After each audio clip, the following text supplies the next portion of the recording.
I made my living with my guitar for 30 years.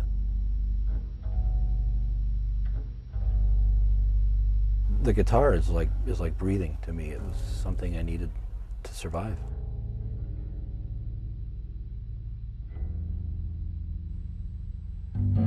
Somebody had told me before I got sick, said, God, what would you do if you couldn't play the guitar again? Like, you lost your fingers. I would have said I'd jump off a 50-story building.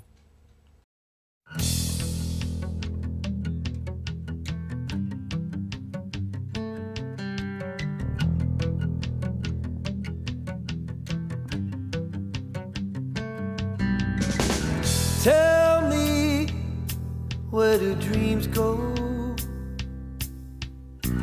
Tell me, where do dreams go? Where do dreams go when they're dying? Do they find someone new who'll make them come true? Or do they wait for you?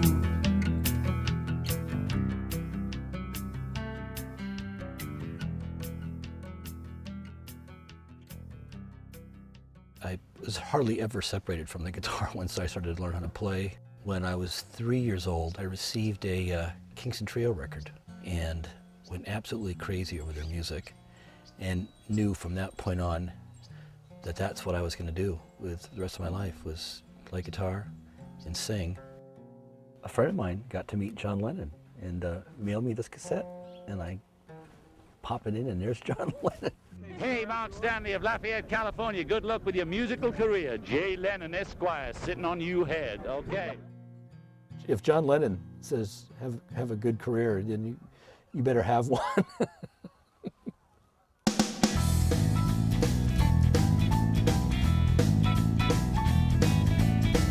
I think you're just bored. You don't like anything. I think you need someone shake you up.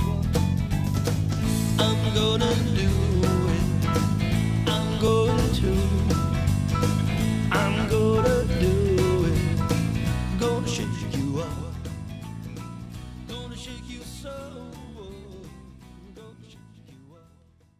My daughter Shawn has inspired my music in a lot of ways.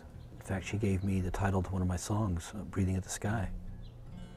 One night I was putting her to bed. She said, Dad, listen. I said, what? What do you hear? She said, I can hear the breathing of the sky. And I thought, that's got to be a song. I was with Shawn and her 4th grade class on a field trip when I got sick. I can't even pronounce the illness I had. It's meningococemia. I can't pronounce it now. Well, I know I can call it bacterial meningitis. It's really cloudy to me that day because I was pretty delirious. I had a fever of 105. I got up and walked down the hall, and then I collapsed, split my head open on a table. If I had made it to the couch, that's where I was headed to lay down. If I had laid down within a couple hours, I would have been dead. Next thing I know, I was in the ambulance going to the hospital, and I remember sitting up and asking the doctor, am I going to live? And him saying, I think so. And I remember thinking, that's not too good when they say, I think so. Usually they'll even lie to you and say, yeah, you're going to be all right. I realized I was dying. I thought, how do you live? What is the thing that gives us life? And I remember thinking, well, you breathe in and out. And I remember just concentrating on my breathing. I'm just going to make sure I take that deep breath in and I let it out, and I do it again, and I do it again as many times as I need to keep myself here. It was touch and go for about 5 days, from that Saturday when I went into Thursday. They gave me about a 10% chance of surviving. The blood ended up pooling to my liver and my kidneys, and my fingers ended up just turning black as coal. After the 5 days, and I woke up, I thought, oh man, I'm going to live. And then they walked in and told me, well, you're going to lose the end of all your fingers.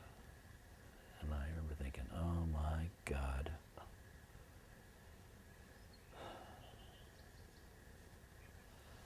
I had 14 amputations in all. I lost all the toes on my right foot, the big toe on my left foot, and then all of my fingers except for, I got to keep my thumbs. I knew that I'd never play the guitar again. That was it. That was the end. I can't touch the ends. It just hurts too much.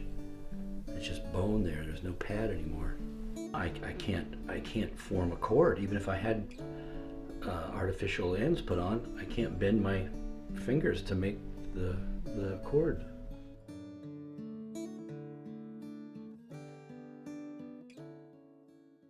It was very ironic to me that of all the things I'd lose would be my fingers. I always protected my hands so that nothing would happen to them, and then here I get this disease that ends up taking them from me. When you lose the one thing that defines you professionally, obviously you go into depression.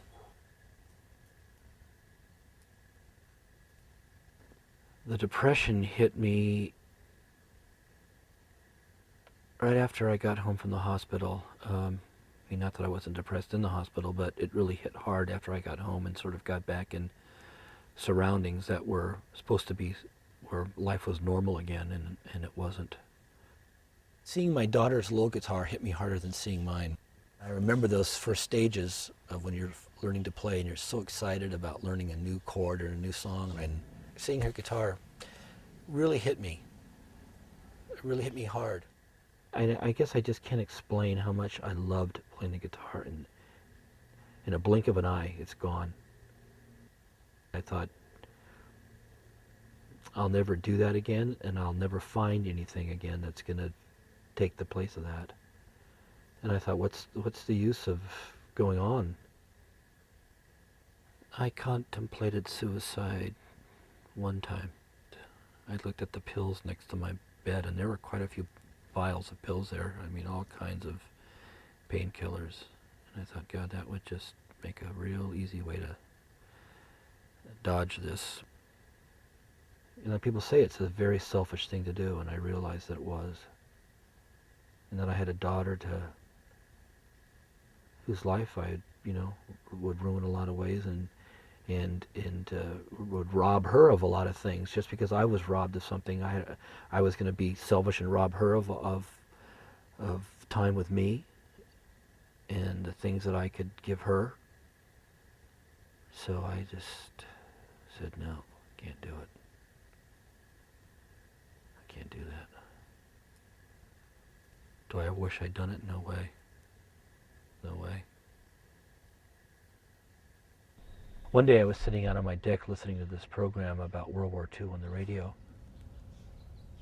And I thought, I've got to figure out how to live day to day, week to week, month to month without playing the guitar. And I thought, but what am I going to do in the future? What can I do? I've never done anything else. There's no ad in the paper that says looking for a 45-year-old man who's played the guitar for 40 years to work for IBM. I thought, what am I going to do? And I know this sounds really corny, but Winston Churchill came on the radio at that moment and said, never give up. Never, ever, ever give up. And I remember thinking, yep, you don't give up.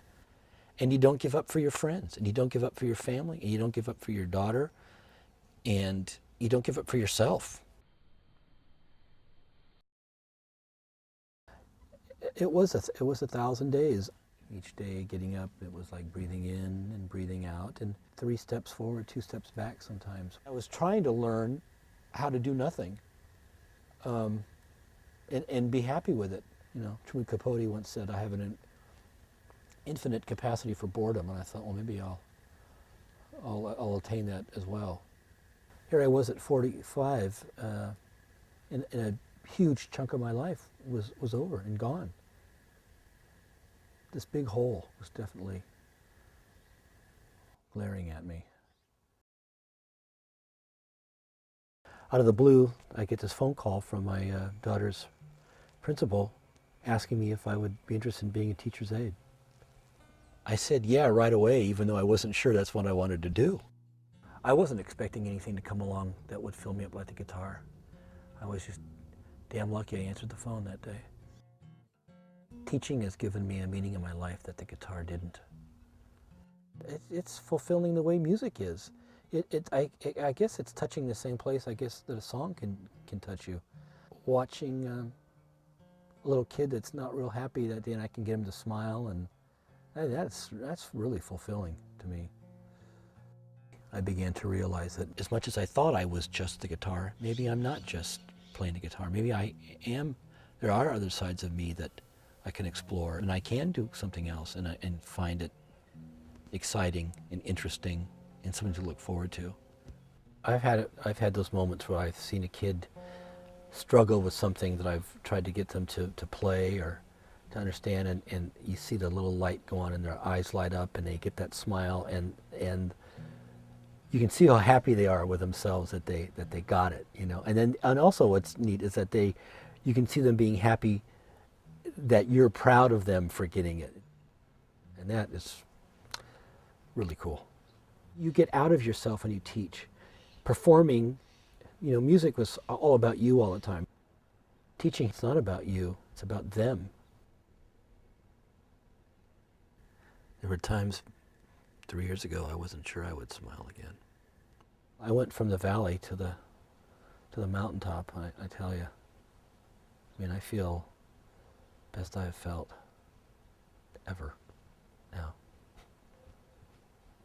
If I could have my old life back, would I take it? No. I'm not sure that I'd have my fingers back again if I had the choice. I just think of all those kids that I never would have known. And man, all the stuff they've given to me. I like those kids so much. And I just want to do such a good job for them and with them. And I've learned so much about life and how it's okay that things change. I don't want my old life back. I like this life.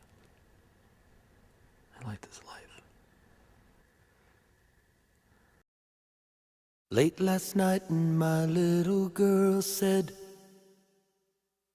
"Can you hear that outside?" I said, "No, what do you hear?" She said, "The breathing of the sky."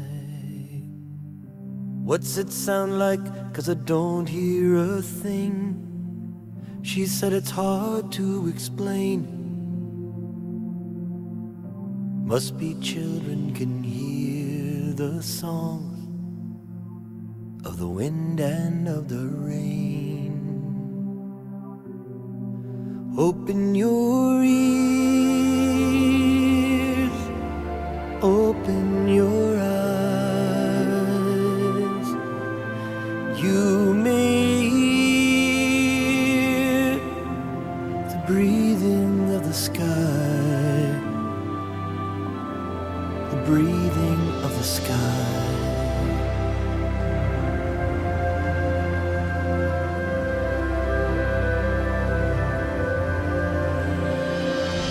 When life is simple and left alone,